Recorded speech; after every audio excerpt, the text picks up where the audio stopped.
ఎవరైతే బయట మేము పెట్టిన స్నాక్స్ ని భోజనంలో తింటున్నారో తొందరగా లోపలికి వచ్చి మీ కెమెరాలని ఇక్కడ పెట్టవలసిందిగా రిక్వెస్ట్ చేస్తున్నాం. ఈ ఈవెంట్ లో ముందు స్టార్ట్ చేసే ముందు మీడియా వాళ్ళని స్నాక్స్ భోజనాల్లో తింటున్నారు అన్నారు చూసారా, అదొకటి అనకుండా ఉంటే చాలా బాగుండేది.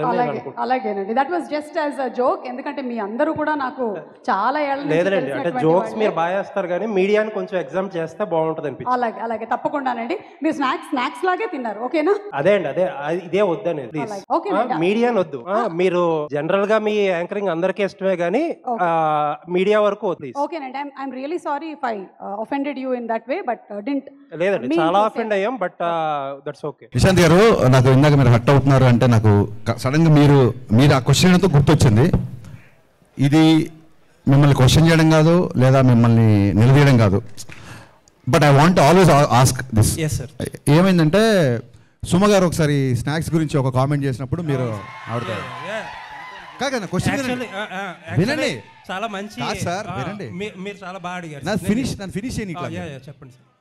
సో డెఫినెట్గా, ఎందుకంటే మీరు అడగడం తప్ప మీరు క్వశ్చన్ వెళ్ళే వాళ్ళు మీకు ఎక్స్పీరియన్స్ ఉండదు కాబట్టి మీరు మధ్యలో కట్ చేస్తున్నారు. ఒకసారి పూర్తిగా వినండి.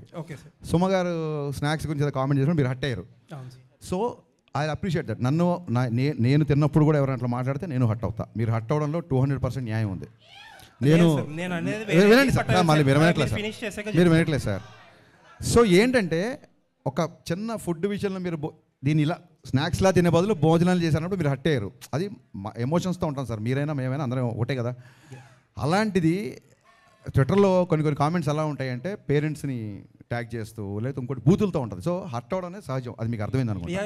నెక్స్ట్ థింగ్, ఆ తర్వాత మీరు ఏం చేశారంటే ఆవిడతో మీరు, ఎందుకంటే నాకు ఓన్లీ మీ వీడియోనే చూశాను, మిగతా జర్నలిస్ట్ ఎవరు రియాక్ట్ అయ్యారు లేదా వాళ్ళందరి తరఫున మీరు రియాక్ట్ అయ్యి ఉంటారు. 100% కరెక్ట్. ఆవిడతో సారీ ఏదో చెప్పించారు, ఇట్స్ ఓకే. అది ఆవిడ అలా డే టు డే ఈవెంట్స్ చేస్తుంటారు, రోజుకు 2-3 ఈవెంట్లు కూడా చేస్తుంటారు. పాపం ఆవిడ ఎక్కడో ఆడియన్స్ ఎంటర్టైన్ చేద్దాం అన్న దాంట్లో ఒక మాట దొరికి ఉంటారు, నేను కాదనట్లేదు. ఒక ఆడపిల్లతో సారీ చెప్పించారు, యాక్సెప్టెడ్.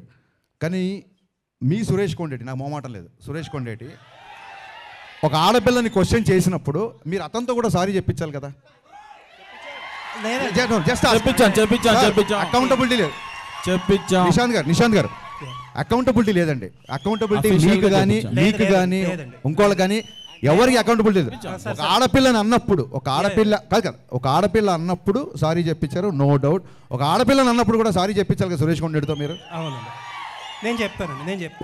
ఒకటి 2 things ఐఎమ్ డన్ అండి, నేను మధ్యలో కట్ చేయను, మీరు చెప్పండి. నేను 2 things అని చెప్పేది. ఫస్ట్ ఆఫ్ ఆల్, సుమగారు ఆ వేళ నన్ను అనలేదు, ఎందుకంటే I came very late to the event and ఆ రోజు నేను ఫాస్టింగ్లో ఉన్నా. But that secondary. బట్ నేనేంటంటే ఒక 150 మెంబర్స్ ఆఫ్ మీడియా పర్సన్స్ని వాళ్ళ తరపున మాట్లాడా.